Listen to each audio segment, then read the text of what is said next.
Bienvenue à tous, encore une fois. Merci beaucoup pour votre fidélité et attention au Bopesaka. Bisso na chaîne na bisso chancela Tchala News. Boza et Belé, de milliers de Congolais qui nous suivent partout à travers le monde. Nous vous disons merci pour cette fidélité, merci pour cet amour. Merci alors pour vos soutiens. Merci parce que les commentaires nabino et kenara toujours dans sens ya ko aider biso to parfaire musa na biso to peto sala ngo malamu koleka lolenge to sala kayango liboso. Alors aujourd'hui to continuer kaka parce que l'autre fois nous avons dit que Mikolo Torbeta ka mingi lisolo il y a situation sécuritaire ya mboka na biso parce que yango déjà priorité de priorité bande konanga tango liso eza bien te même likolo et ko tamula malamu te.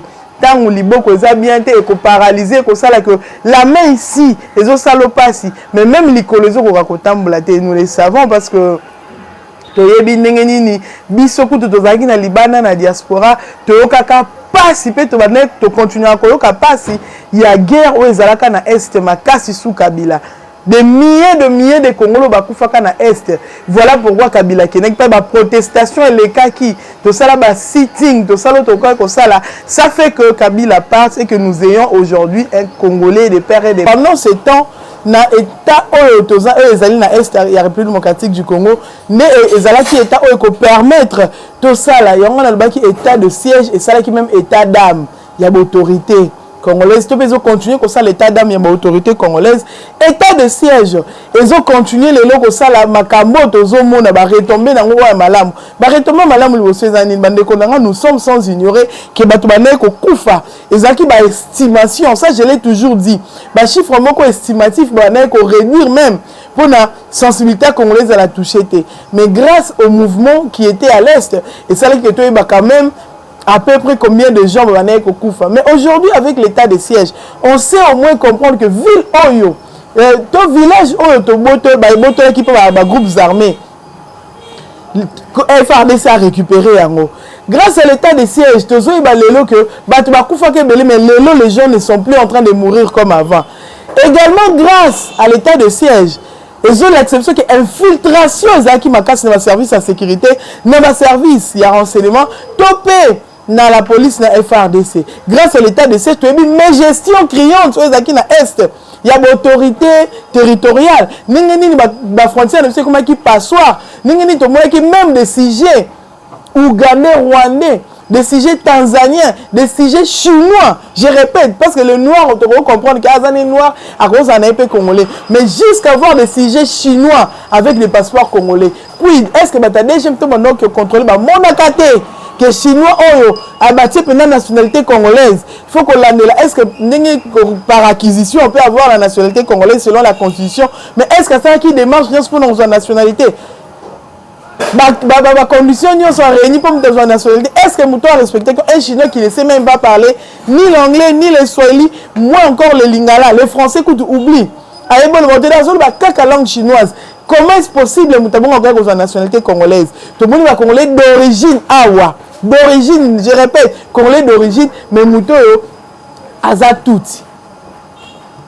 Grâce, je répète ici, à l'état de siège, les lots FRDC et Zongeli Makasi Pepifo Nangonion sur état de siège et déranger les pays voisins qui nous complotaient parce qu'ils se sont dit que l'état de siège est comme ça que passoire et salamato effectivement grâce à l'état de siège aujourd'hui 5 généraux, je répète 5 généraux sont suspendus, 5 officiers sont suspendus parce que l'état de siège et sali état d'âme et sali contrôle, il y a la police nationale congolaise peut contrôle, il y a FRDC. Alors le Monia na Mokonzamboka Félix Antoine Tshisekedi Tshilombo pour na musala malamu sa douceur, oui douceur il y a Félix Antoine Tshisekedi Tshilombo notre président.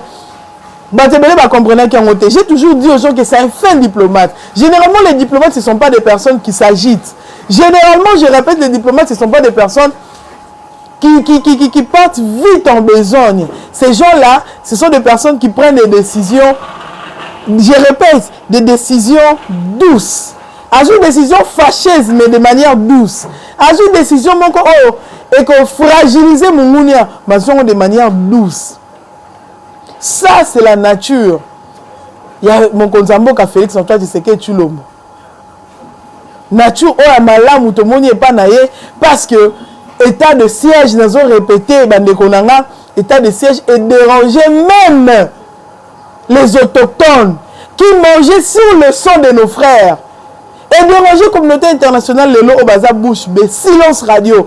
Par rapport à ce qui se passe à l'Est, silence radio. Communauté internationale, silence. Quand on a bien une communauté, dans société, parce que dans la communauté, l'intérêt est commun. Mais dans la société, c'est le capitalisme. L'intérêt, la société internationale, silence radio. État de siège. Et l'activité que même ces Français, je l'ai toujours dit, sur le plan de la balkanisation en Cannabis, communauté, société internationale, penser, préparer, bongi ça. Avant peut-être Bissoto Botamalelo, parce qu'aujourd'hui, les gens ont tendance à condamner les chefs d'État. Quand tu l'as dit que les Banyamuleng étaient des Congolais, nous allons en parler aujourd'hui, parce que nous parlons de la situation sécuritaire de notre pays. Et j'ai dit tout à l'heure que le président de la République, c'est une personne qui prend des décisions méchantes, fâcheuses, des décisions fortes et fermes, mais de manière douce. C'est une expression faciale. C'est que ça moutoune. Mes frères, je répète encore en émission pour dire que quand les chefs de l'État c'est sanguinaire de Paul Kagame, frère, les gens n'avaient pas compris. Frère par la sous-région, frère pour tous la sous-région, tous la région également. Et aussi, parce que les secrets, je le dis, les secrets que tu diras à ton ami, ce ne sont pas les mêmes secrets que tu diras à ton frère. Celui que tu considères ton ami, tu auras beaucoup de réserves. Tu vas émettre des réserves, après tu te dis, après, c'est un ami. Mais quand c'est un frère, tu te permets de dire des choses. Nous, toi, on considère le quoi, frère, au Yipsi, Makamusu, c'est vraiment le déjouer même plan. Il y a Rwanda. Aujourd'hui, nous déjouons ces plans parce que mon Konzambo, qui est frère, et ça, que tu découvrir des secrets belés. Au minimum, on que les autres ont découvert, même que l'ambassadeur rwandais, il s'est dit congolais, il a la nationalité congolaise, de par sa mère, de par son père, il dit que son père, c'est un Rwandais, mais sa mère, c'est une Congolaise. Alors, Abinatanga Congo, à 18 ans. Un enfant de 18 ans, et bien, on s'en compte que le président, il y a l'occurrence, et c'est le Kakalaming, en Angola, président Zedou, du Santouche, à Botanga Congo. À Botanga Congo, mais on a moins de 19 ans. Mais Congo, déjà, à l'époque, comprenez que le président de la République n'a pas eu tort. C'était une façon pour lui doucement d'agir. Bandekonanga, l'état de siège a encore fait une autre chose. Oh, il faut te mettre l'arme à bord, parce qu'aujourd'hui, grâce à l'état de siège, nous savons que le M23 n'est pas un groupe armé, mais plutôt le M23, un groupe terroriste. Ils opèrent de la même manière que l'État Boko Haram opéraka, de la même manière que djihadiste opéraka, l'État islamique opéraka. Nous le savons aujourd'hui grâce, n'est-ce pas, à l'état de siège. Voilà pourquoi tu mets l'état de siège Maboko, parce que mon Konzambo a fait une très bonne décision. Cet état et permettre à Bisso le loto comme escale to komi. Bandekonanga, ça fait très mal de voir que même les Congolais, les opposants congolais, qui ont Congolais, ça a déclenché face à ce qui se passe à l'Est. On fait citer tout pour encourager à ta FRDCT. Les intérêts égoïstes et liboso, parce qu'il y a une opposition. Oui, mais qui passe, tant que nous devons la Martin Fayoul, nous avons répété ma lobby. Si nous demandons de nous réunir pour les réformes institutionnelles, ils refusent. Mais pour les M23, ils vont en aérobie. C'est être malade. C'est être vraiment malade. Un opportuniste. Un assoiffé d'intérêt personnel.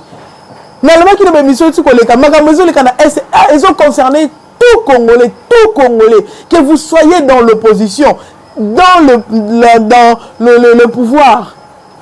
Aux union sacrée, aux union sacrée. Ils ont simba Congolais, ils ont une intégrité, une souveraineté nationale. Au Rwanda, ils ont l'Aniata. Si quand yo muto ozomona ekomi comme président de la République lobby. Pourquoi kolinga lelo Congo ekende? Pourquoi linga Est ekende ekweya? Et je dois également rappeler à ce messieurs que c'est au sein du Parlement que s'effectue la réforme. Au sein député, c'est Jacate. Réforme au sein Néni. En passant sur les réseaux sociaux, sur les médias, qu'est-ce que les médias vont faire pour toi, M. Martin Fayoulou? Sois un peu raisonnable. Il s'agit de la nation congolaise. Il s'agit de la souveraineté de l'État que toi, tu veux un jour diriger. Autant il est ça plus de 50 ans à pouvoir tant qu'on diriger. Ce que vous avez envie, bien sûr. Je le dis parce que parfois des déclarations que les politiques nous faisons, ce ne sont pas des bonnes déclarations. Nous mettons de côté l'intérêt national. Nous mettons de côté l'intérêt public. Parce que la gestion de la res publique, c'est d'abord, il faut intérêt public, intérêt général, intérêt public, intérêt général, intérêt de la nation, la souveraineté. Mais tant que réforme institutionnelle parce que tu vois les élections en 2023. Réforme institutionnelle parce que tu veux être président de la République en 2023. Réforme et donc toi, la situation sécuritaire est aliotée. Nous ensemble, bon, ça la déclaration T. Est-ce que pour patron le moi si n'est Burundi rwandaise? Bon, ça la déclaration T. Les politiques congolais, ils n'arrivent pas à faire des déclarations. Bizarrement, toutes ces personnes qui sont dans l'opposition, côté. Mais ils oublient que ce sont eux de l'opposition. Nous devons, Nazongi, parce que nous avons gardé cohérence. Tout à l'heure, j'ai dit que les gens avaient condamné les chefs de l'État, Namakambo et Talaki, Badiamouleng. Ils oublient que c'est Mobutu qui a donné la nationalité congolaise au Badiamouleng. Les gens oublient que ces gens-là sont déjà congolais. Et les gens oublient que la nationalité congolaise est congolais d'origine, par appartenance, selon la constitution de la République démocratique du Congo, si je n'oublie dans son article, je pense 10, est congolais d'origine, par appartenance, on dit que tout Congolais, toute personne ayant ses grands-parents, se trouvant sur le sol congolais, le 30 juin 1960, indépendance, tcha-tcha, la Congolais d'origine. Avant que Mobutu, Tala est remonté avant, Tala constitution place Mambanda. Congolais d'origine, Mouton sur ma grand-parent, parce qu'il y a un monde Congolais, tous les bateaux même dans le Sénat, bateau à diriger, c'est comme président de la République, Mouton a zata na tata maman congolais, mais pour qu'on connaisse, on sait qu'on était quand même bangou banaï awa, tant que qu'on est quand même ça la suite musalanine awa, le 30 juin tant que coquille, yé, bako connaît bakutania et cette personne par appartenance, il y a tribu moko songo le Banyamulenge. Parce que tribu na bango wana ba pesa ki bango et ba se retrouva awa bazo ba kuma ba congolais. Tala ndenge ba congolais ezali. Yangwana bandeko nanga, moi je pense que nous les Congolais conscients nous devons faire des marches, mais marche ani to senga loi tchani et les pour protéger les institutions. Tchana kena ki musika lobby. Hormis le fait pour nous, il y a que loi et d'application pour la moteur comme président de la République, mais dans l'institution, dans la poste, il y a décision. Pour le président de la République, nous sommes allés à Zabonga, le président de la République, nous sommes en général, nous sommes le président de la République, nous sommes tant que comme un niveau de poste de décision, tant que comme un niveau de poste stratégique, bâtonnier se bat comme loi chanité. La loi chanité doit passer. Nous devons marcher. J'appelle mon ami de l'Archa. Loukouli, je vous appelle. J'appelle les amis de Loucha. J'appelle les amis du parti de PES. J'appelle tous les Congolais conscients. Tout ça, que loi Yachani est pour protéger l'intégrité nationale. Si nous n'arrivons pas à protéger l'intégrité nationale, lobby de M. Gozamami, nous sommes jeunes aujourd'hui. Nous pensons demain, nous aussi, occuper des postes de responsabilité. Mais si déjà en amont, Makambo Bongi Samité, comme ça, la Kebatoua Kuboto, la bise, le lobby te rediriger. Donc, on diriger, pourquoi? Parce que Tokozana généralement si on va suspendre 5. Oh banoma par ordonnance des étrangers bandekonanga. Nos postes stratégiques. Parce que rien sous-bassement mon a quitté par rapport à Koyeb Aza Congolais to Aza Congolais. Et je dis que le service de sécurité n'est pas renseignement. Pourquoi parce que nous allons nous rappeler que depuis le temps, il y avait toujours est-ce que le message n'a pas comme vraiment? Les enquêtes qui se faisaient avant que une personne soit nommée, enquête de loyauté, et ça la mal soutenu. Binoma nommé comment pourquoi? Parce que mon konzamboka a dit moutonio sauté. Binoma koede mon konzamboka. Les gens parlent de quotas. Les partis politiques envoient bien, envoient. Pour moi, la naïe, à Tanzanie, à l'Foutaki, bon, on a assisté à la cour, pas Abima Distenga, basé moi, la commis, batindi la proposition et à parti politique, qui est nommé. Mais ceux qui ont enquête de loyauté, qui même que cette personne a été voleur, cette personne a eu à détourner, cette personne a eu à corrompre, une personne qui n'a pas d'éthique, Azana mère Samala Mouté, elle est impudique. Un escroc, tout ça, il est insulté. Il est insulté parce que les enquêtes ne se faisaient plus. Ne se font plus qu'à Toloba. Depuis que tu pourrais d'accablé ça, il m'a insulté. Déjà, le système, ceux qui déjà vont fragiliser le système pour rebooster en haut. Ça demande de l'énergie et du temps.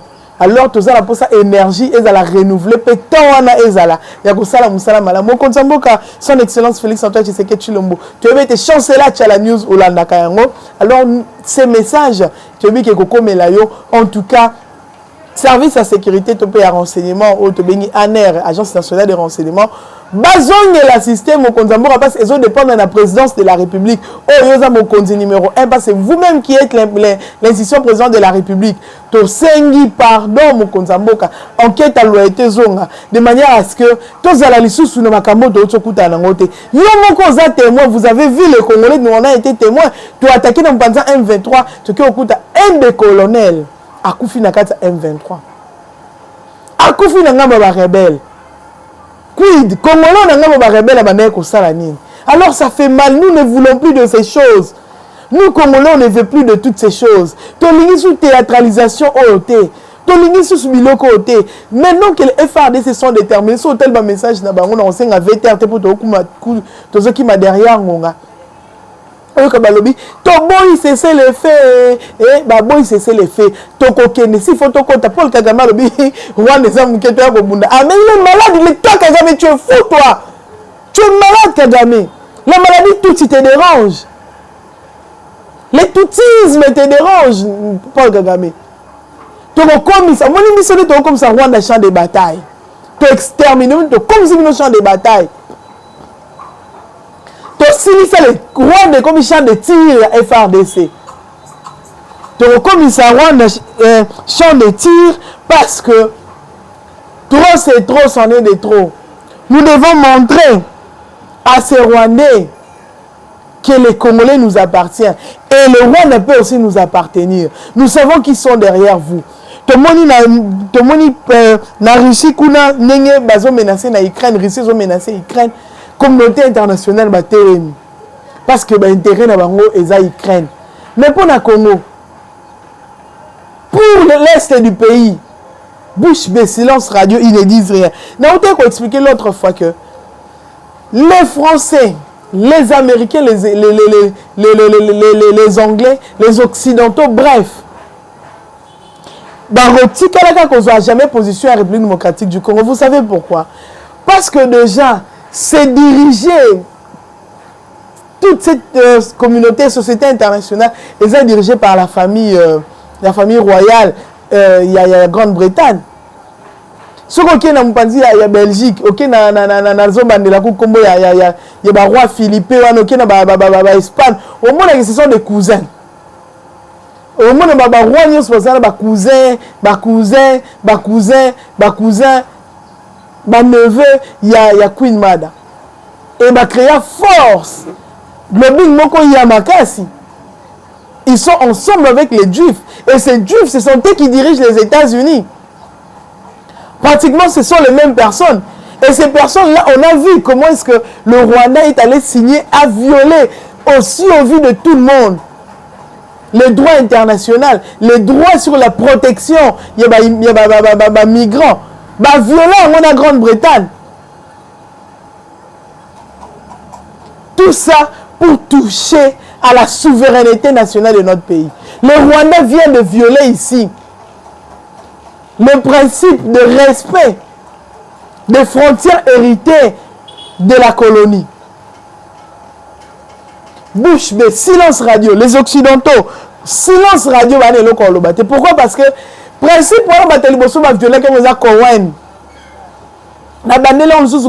Sarkozy, qui ont dit que le Congo était grand pour que le Congo soit dirigé par les Congolais eux-mêmes. L'autre qui demande à ce que les Congolais puissent partager ses biens, ses richesses dans les pays où ils sont voisins.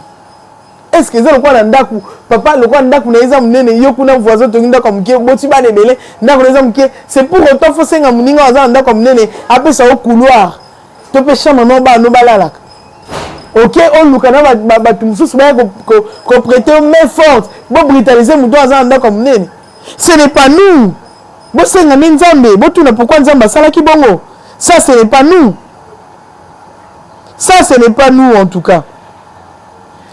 L'intégrité nationale et la souveraineté étatique, ils ont violé. Communauté internationale, silence radio. Ils ne peuvent rien dire. Pourquoi? Ils ne peuvent rien dire.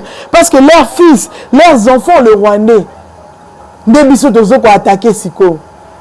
Comme on va, tout la surprise. Si tout le monde va déclarer sur le moment comme il y a Congo, tout ça, tout la surprise. Tout le monde va dire Lorenz. Batini on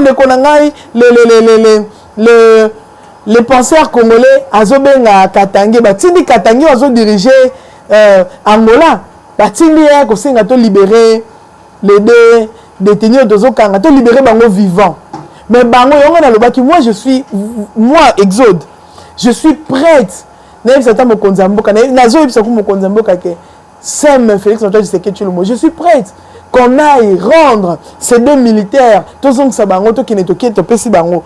Vous pouvez signer si bango na qui otika bango. Vous l'avez tiré par gilet par balle bien sûr. Na qui otika bango na simi bango mais à une seule condition. Paul Kagame, Azong c'est la bisso. Des milliers de Congolais au Bakoufa na Est, Azong c'est vivants.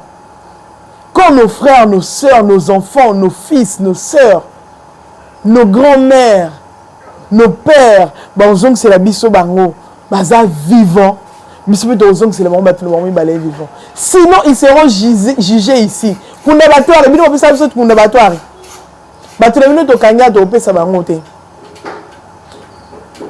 doivent être jugés selon le droit congolais. Ils vont purger ici. Mon exemple à Ukraine, ces garçons d'une vingtaine, 21 ans si je n'oublie. Garçon na kosamba na Ukraine, asamba qui plutôt bakate lié peine à perpétuité. Il y a bino ko baza de photo guillotiner, to pendre bango. Yango bloc ko ratifier ka pe ya moko na bi ratifier o ezape mabe. Ba peine de mort na Congo il fallait ça. Ba to bongo bena peine de mort na champ de bataille feu titi na mutema. Avant la mutema to beti mona na makolo ba mona ne ba kufa malimba petit feu. Obeti na liboko beti malembe na mutema akufi na obeta otala ta na mutu. Vous savez combien ils ont violé, combien ils ont tué? État de siège. Na zongi l'état de siège. Oh nyos to obeta ma solo. C'est parce que l'état de siège est dérangé le monde. C'est parce que l'état de siège, le pouvoir passé était incapable. Il y a côté état de siège. Pour comprendre comment ils vont la cité. Mais imagine quand tu as des militaires qui sont derrière vous. Ce sont vos institutions prestigieuses. Vos premières institutions. Ils allaient dire ça avec fierté. Parce que, tu as un parapluie. Mais aujourd'hui, le président conscient, le Congolais conscient, qui est le président de la République, Félix Antoine Tshisekedi Tshilombo, Oyo qui passe un habit, trop c'est trop, c'en est fini. On a vu de l'autre côté, le candidat député, Azolota, mais c'est Olivier Roumenge, Ozolota. Tu ne seras pas président de la République. La loi Tchani doit passer rapidement. Il faut le cas rapidement. Cette loi doit être d'application. Vraiment en toute urgence. pour stopper cette histoire. Morphologie, on a déjà la photo, on a irne, la telle photo, on a campagne, yoté, ça sent mauvais. Tout. Nous devons rappeler ici, parce que dans la vie communautaire internationale, les gens pensent qu'on est en train de dire des choses qui ne tiennent pas debout. Le Congo est composé des Bantous. Le Congo n'a jamais eu de nilotiques. Nous, on n'a pas de nilotiques. Les nilotiques ne sont pas notre sang. Tous les citoyens du monde, mais l'Afrique, le Congo, il y a plutôt, je parle du Congo, il n'y a pas de nilotiques. Ba nilotiques, boboti ba tuti. Bosuki na Rwanda, bokenda, bokanga Uganda, comme ça on boka la bino. Yango mona mutoko Paul Kagame asala na ba service à renseignement ya Uganda. Aza Rwandais, mais asala na Uganda, akenda na Burundi, basima bazizani partout. Baza mona bango baza na ba lien ti na Tanzanie na ba Kenya. Ça c'est les nilotiques, les Tutsis. Leur objectif, il y a un président Lorenzo, le président Lorenzo, le président Sassou. Pas si ton président Sassou, tu peux se plateau de Bateke, on peut se faire Congo central. Qui passe parce qu'on évite que le projet y a tout si faire de l'Afrique centrale, Afrique gagnée par les Tutsis. Ils veulent tutiniser l'Afrique centrale, tutiniser la République démocratique du Congo. S'ils tutiniseront le Congo-Brazzaville, ils tutiniseront l'Angola, mais ils n'arriveront pas à tutiniser le Congo. Biso ba Congolais te telemi lokola moto moko. Si Mayamo Konzina biso a joué ba initiative ya malamu, te telemi pona ko soutenir ye pour dire que depuis ba koko na biso ba kokolo ko na biso, tongo na biso tikalaka jamais kozala na tribu oh to bengi batuti to tika kozala batuti te. Nous demandons à tous les Congolais de s'élever comme un seul peuple pour barrer la route aujourd'hui et libérer au Tutsi de ne pouvoir entrer dans notre pays et surtout de ne pouvoir occuper des postes de responsabilité dans Mboka na biso. Beaucoup dirigeants ka Congoté, beaucoup d'utilisateurs ka Congoté.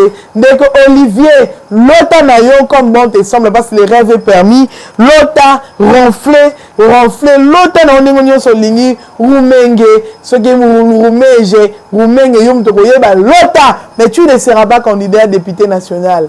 Mounia Moulenge, comme président de la République, comme député, même dans le recrutement dans la police, dans la FRDC, dans le service à renseignement, dans le service Moussoussou, tout l'ingate te permettre de occuper le poste. Mobutu leur avait donné la nationalité. Constitution, les protéger. Voilà pourquoi moi j'ai toujours dit que même notre constitution doit passer la révision. Beaucoup de lois, beaucoup de dispositions, elles ont protégé la souveraineté étatique Nabisoté. Ils ont protégé la souveraineté nationale Nabisoté. Donc comme il y a une émission Nabiso, c'était Exodus Lukombo Lema o bolinga kamingi o yalinga ki lelo ko sala ba analyse ko partager ses idées avec vous. Nous reviendrons prochainement pour d'autres analyses, d'autres sujets d'actualité et kokota pour tobeta masolo malamu. Le numéro de téléphone c'est le plus 243 89 97 67 078 plus 243 89 97 67 078. Je rappelle que tout ce que nous venons de dire, c'est pour le bien de notre pays et qu'il y a un bilan positif dans ce rappel Mokonzamboka. Oyo, tout le monde est congolais, il y a un souci, n'est-ce pas? Il y a que protéger l'intégrité nationale et la souveraineté en Mboka Nabiso, il y a que imposer respect de Mboka Otoza. Tolingi to redéfinir, to réécrire l'histoire en Mboka Nabiso. Na FRDC o eza forte, na FRDC o eza makasi na mpifope na nguya nyonso parce que to moni bilembo. Rwanda ezolela na rappelé na informé batu que des étudiants Hutus avaient été abattus hier sur ordre du président Nabango. Pourquoi? Parce que ces étudiants ici Paul Kagame, nous les Hutus, nous pensons que les Bantous sont nos frères. Alors nous demandons à ce que vous puissiez arrêter les autres pères de ma papa, na biso ba maman, na biso ba généraux, ba vaillants, na biso ba koufi, pour yoza ko envier Congo abatu. Congo balati sous makasi ba attaquer biso ba bombi ba papa na biso mama biso to lingi lisusu te to lingi te Paul Kagame amonaki yango fort Kagame amoni yango fort apesi ordre ba bomba ba manifestant o ba étudiant o mibale tala Kagame bisika akomi dans le kola ye rage Mathieu biso pe rage ya ko exterminer bango eza Paul Kagame vous ne viendrez pas combattre au Congo boya ate biso ne tokoya kuna vous avez vu la population n'enga poussana qui déjà à la frontière. Toko te la bino to exterminer to comme ça un champ de tir. Désormais la police na FARDC ton ba la ko la munduki hein. To ça on a Rwanda. Merci beaucoup Toko tani très prochainement salutations à tous les collectifs des communicateurs et défenseurs des institutions. Salutations spéciales à mettre à la place publique pour créer structure Oyo ezali c'était News. Tokutani en tout cas, Mikolo Mizali Koya. Merci beaucoup.